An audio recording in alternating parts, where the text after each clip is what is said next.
Hello and welcome or welcome back to my channel. My name is Nicole, and yes, if you've been following for a while, we're in a new place yet again. However, this should be the last new place. I am shaking my camera, but I am also finally in permanent housing. So if you've been following my channel at least since the beginning of this summer, you will know that my husband and I, we moved states, and that in doing so, we also had to move a couple of different houses a couple of different times just to make the whole move work. But we did buy a house and we are moved into it, kind of sort of, because you can clearly see a whole bunch of boxes over there. And in case you're wondering, yeah, that's all my books. And that's not even all of them that you can see. Let me see if I can get them all in shot for you.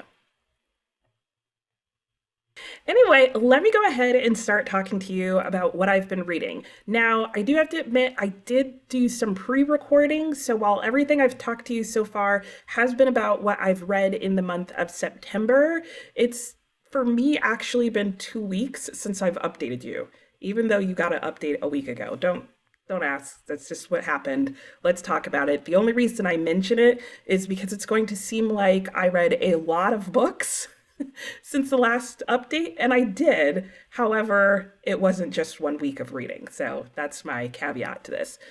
All right, let's get straight into it because I've got a couple of things to talk to you about. And the first book I am going to talk about is Strange the Dreamer. I did finish this. I love this foiled cover, by the way. And I did finish reading this. I gave Strange the Dreamer 4 stars. This is a book by Lonnie Taylor. It is a fantasy novel. It is young adult, which I didn't realize. I keep forgetting is really what it is. I did realize that at some point after I purchased it, and then I remembered again while we were reading.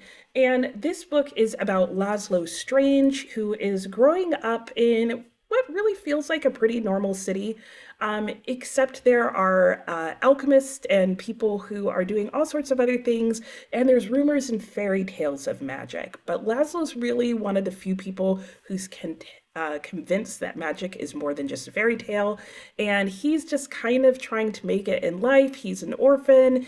He doesn't really have a lot of people supporting him. He's just an assistant to the librarians, which are considered fairly important as far as like the royal family in the area goes. And things are going along okay for Laszlo. He's making his way. He's getting to write all sorts of things. And then one day, a group of people from the city of Weep that no one thought existed show up on their doorstep, and things just sort of go on from there, and Laszlo gets a lot of amazing opportunities, and it's really about a clash of cultures, but not the two cultures that you think it's going to be. This is the first book in a duology, I believe, and it definitely ends that way, where you're just left waiting to read the second book. So I really enjoyed this read. I buddy read it with Alex. We used Voxer. We had a great time talking about it. Lonnie Taylor, I think, is a good writer. In fact, I would even say a really good writer, but it was actually some of the writing that led me to giving this 4 stars. Overall, I would say her storytelling is excellent. It was just a really interesting, different story. I did not feel like it was your typical fantasy novel. There were times where I did remember that it was YA. For example, all of the characters that you're following are young adults. And most of them act like young adults. I will say there is a twist to the fact that they're young adults, and that helps them feel a bit older. So they're not like whiny teenagers in here. But she tells a really good story of what's going on here. It was a really good fantasy adventure. There were just different twists and turns that I wasn't expecting. There was some decent foreshadowing of events, so that kind of drew me in and kept me wanting more. However, like I said, it was also that same prose that really turned me off the book. Because while I would say her storytelling is good, her writing style at times was a bit overdone. There were definitely moments where this book was, if not actual purple prose, certainly towing the line of it. Frequently, when she got into descriptions of the setting, I just didn't feel like they were well done. I felt like you got the idea and it was well described, and then it just went on for too long. And that happened repeatedly. I would say the beginning was much more like that than the rest of the book. So I would say if you start this book and you don't like the prologue or the first chapter or two because you feel like it's too flowery or too much purple prose or that kind of thing, it does get better, but it does repeat in smaller amounts throughout the entire book. So that was the biggest drawback to me. Other than that, it was a fun story, but it's also not one that, even if that purple prose hadn't been there, it's not a story that I see myself rereading. It is good enough, however, that I am willing to read the second book, especially because it's just a duology. I think that's what gets me sometimes with series, is that sometimes they are so long, and I'm like, but I'm just finding it okay that I really don't care how it ends. This is a book, however, though, that there are some things that she left us with that I kind of wanted to know how it was going to end. And I do feel like it's appropriate that it's a duology. I felt like there was too much that happened and was left unresolved in the first book that you didn't need a conclusion. At the same time, there were moments and scenes that I felt like were way too drawn out, and that if she had have just shortened those, you maybe could have fit the whole story in this book. That said, I really have no idea where the second book is going to go. Like, I know what the basic conflict is going to be, but I can't even imagine how she's going to resolve it. And I think that's part of what makes her a really good writer. And this is a really good book. So if you like fantasy, if you don't mind dipping your toe into young adult in terms of the age of your protagonist, I think this is a really good book and I would recommend. So yeah, that was Strange the Dreamer. The next book I picked up in a totally different vein was Basil by Wilkie Collins. I actually started reading this and listened to the whole thing as an audiobook because I was in the middle of just packing and unpacking and having to run a lot of errands in preparation of moving into this house and cleaning and all the things. And I needed something to that could be on the go with me. I mean, need is very relative, but I wanted a book to listen to on the go, and this is the one that I chose. And I'm really happy I did. This book held up really well on audiobook. It was really exciting to listen to, and it was so good to be back with Wilkie Collins and just his sort of sensational books and drama. And this book is definitely a sensation novel. And if you don't know what that means as a genre, it is basically just a very dramatic genre where typically things start with a happy, healthy family, and then something happens that just tears the whole thing apart, and the rest of the book is the drama of the decline, and it may or may not ever recover. This book on the back, I'll just share, says, is a quote from the narrator of the book that says, "I am now about to relate the story of an error, innocent in its beginning, guilty in its progress, fatal in its results." And this book is just as dramatic as that quote sounds. I really enjoyed this book. I am amazed that this is not one of Wilkie Collins' more well-known books. I think probably part of the problem is that sensation novels, I feel like, kind of get snubbed a bit in the world of literature and not studied as frequently because they are sometimes like hyper dramatic in their presentation, but that's the point.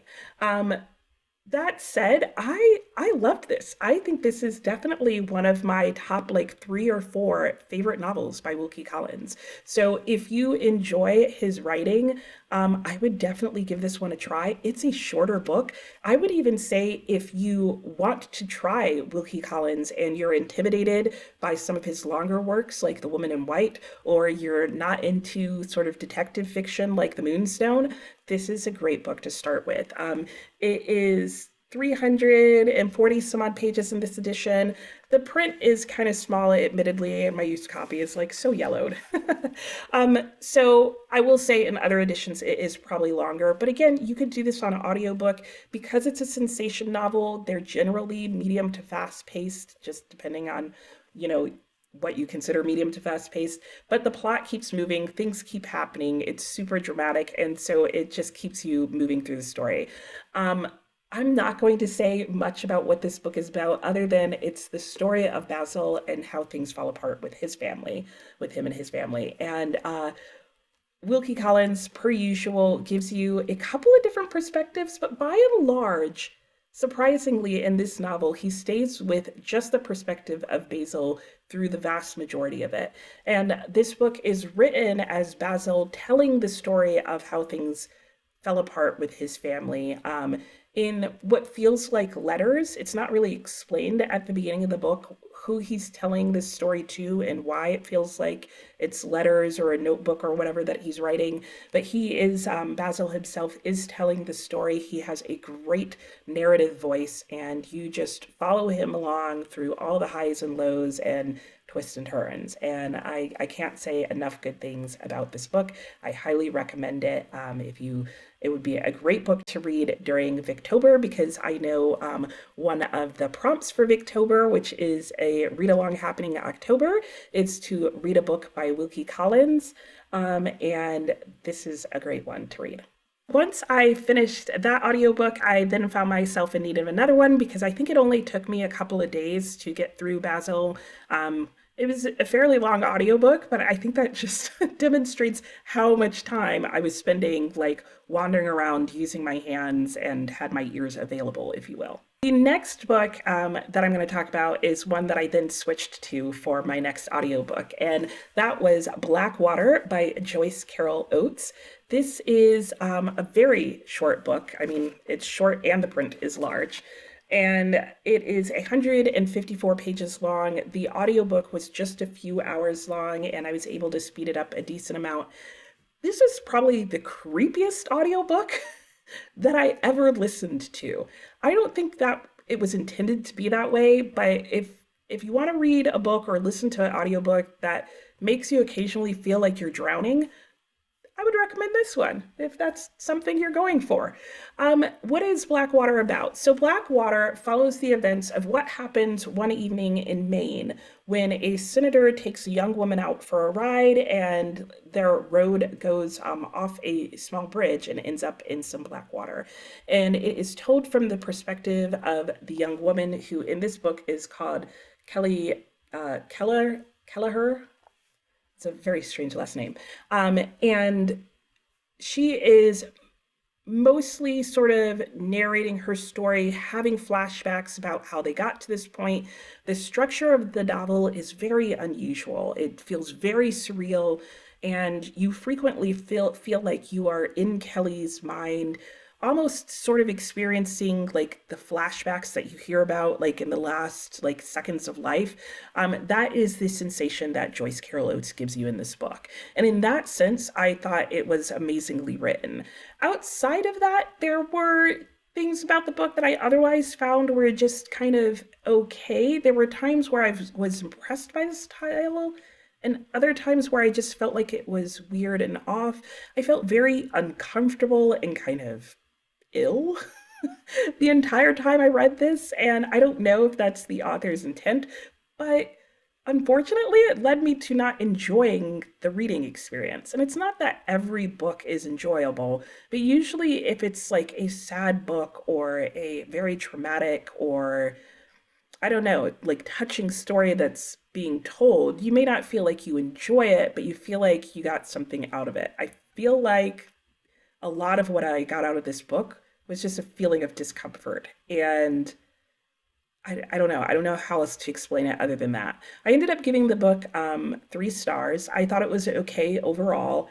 There were a couple of moments where I felt like, yeah, okay, I'm definitely getting the author's opinions on this event, because it is loosely based on a situation that happened with Ted Kennedy. I think that was probably one of the main things that made me feel kind of uncomfortable about this book, because since it is sort of loosely connected, and some ways not that loosely connected to what happened in real life, there was a part of me that felt like, how would I feel if I was this girl's parents reading this book, or someone related to the people involved in this and this portrayal?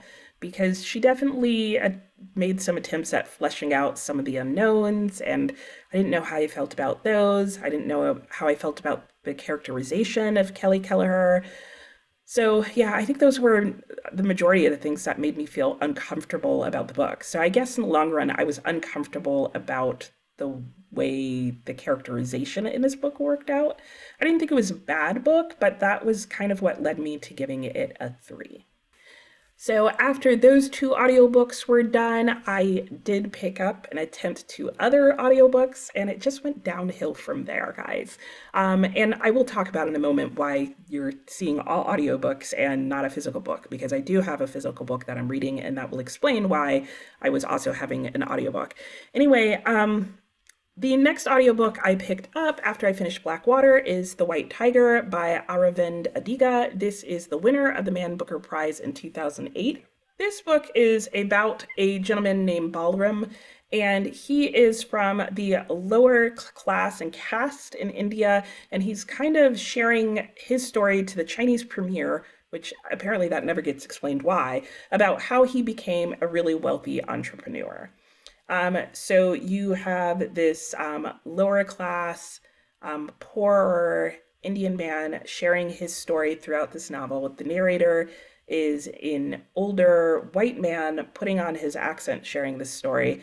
And it was just one that, I have to be honest, as an African American woman, I put this in a different context. And I thought if this was a book about a Black man growing up poor and it was narrated by a white man trying to speak like ghetto language, it would just feel really fake. And that's how this felt to me. Um, I've looked up online to see what other people think. Some people are really fine with it, some people aren't. It just bothered the heck out of me and really distracted me from reading this book further. That's all I'm going to say about this. I wasn't enjoying it. This book in general was not what I thought it was going to be. And I have to be honest, even without the narrator in the audiobook, just the few chapters I read at the beginning of this really surprised me that this was the Man Booker Prize winner. It just feels very, very different than the types of books that are winning the Booker Prize now, and not in a good way. Like this, I feel like if this was came out this year, it would not even be on the long list. Um, I don't know. I haven't read a ton of the Booker Prize winners, but if that's what they're like, I'm not that interested. The next book I picked up, I also own physically, but was going to listen to on an audiobook, is Ride the Wind. And this suffered a very similar fate, just in terms of I realized this is not the right timing for me for this book. This book is about Cynthia Ann Parker. It is based on a true story of her being kidnapped. She was a blonde hair, blue eyed, young girl. I think she was 8 at the time she was kidnapped, and she was kidnapped from her family's settlement that was like in the Midwest, is what it sounds like. And it follows the story of her growing up with the Comanche Indians, and eventually like being integrated into their tribe. I've also gone back and forth about this book and the telling of it and how accurate it is and whether or not the author did research. I decided to still read it and give it a try and give my own opinion. However, it is very graphically violent in the opening scene, which I figured it probably would be since her settlement got attacked and she gets kidnapped. However, it was more so than I was expecting, and when I went and looked at content warnings, that continues to happen. I will probably come back to this book, but I just realized, like, I was already feeling really, really uncomfortable and just sort of sick to my stomach, and with some of the reading options that were going on. And so I just needed something light and happy. And I was like, this is coming in at the wrong time. This isn't going to do it for me. So yeah, so that was the end of that trail. Yeah, which was ended in two DNFs back to back, but it started well. So let me talk about what I'm currently reading. And in fact, now that I think about it, I didn't bring it over here. So let me go get that. So I want to share what I'm currently reading, because that'll also help explain like why there's just been massive amounts of audiobooks this week, which is very unusual for me. I'm currently in the middle of reading Bleak House by Charles Dickens. Again, because it's been so long since I actually filmed, I am 464 pages into it. So when I have time, which is not every day right now, I am picking up and reading Bleak House, and this is my physical read. And because it's so long, and I knew it would be so long, and I also knew that I wasn't going to have time to physically read every day, I have been making sure that I always have an audiobook going. Except, ironically, right now I don't have an audiobook going because, well, you saw what I just did to all of them. So yeah, So the last 2 days, I've read practically nothing.